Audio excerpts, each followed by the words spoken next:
George Clooney has always been part of the power. This idea that he's ever speaking truth to power is nonsensical. That dude has more. He may have single-handedly been responsible for Joe Biden stepping out of the race. You recall that he wrote an op-ed in which he basically called for Joe Biden to step out of the race. And then the Democratic Party suddenly magically listened. So when he talks about this, like he's speaking truth to power, what is the power inside, for example, his own party that he has ever spoken true, like real truth to and not been listened? I mean, he wields outsized powers. Again, this idea that he's like a powerless person who's fighting for the rights of the journalistic establishment. The journalistic establishment is what brought us here.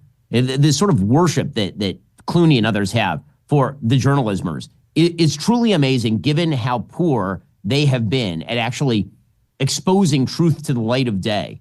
He's speaking beyond a point where people have any respect for journalistic establishment at all. I don't know who he's talking about. The American approval of the journalistic establishment is in the 20% range. So who is he even talking to right now, dreaming of a time when journalists were these speak truth to power, fedora wearing, hard-boiled, walking around the streets of Chicago reporting, like who working are these class people he is talking about? Yeah, exactly. It's all nonsense.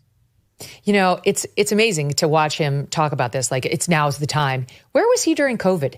You saw last week the New York Times with its aha moment on COVID. Like, you know what? We really need to talk about the fact that this looks like it came from a lab.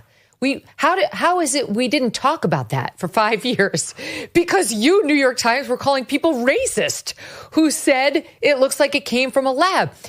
And then Bill Maher the other night had this aha moment of geez, it really looks like Fauci may have been kind of a villain and not, all these leftists are coming around to the truth of things like COVID. That's just one example.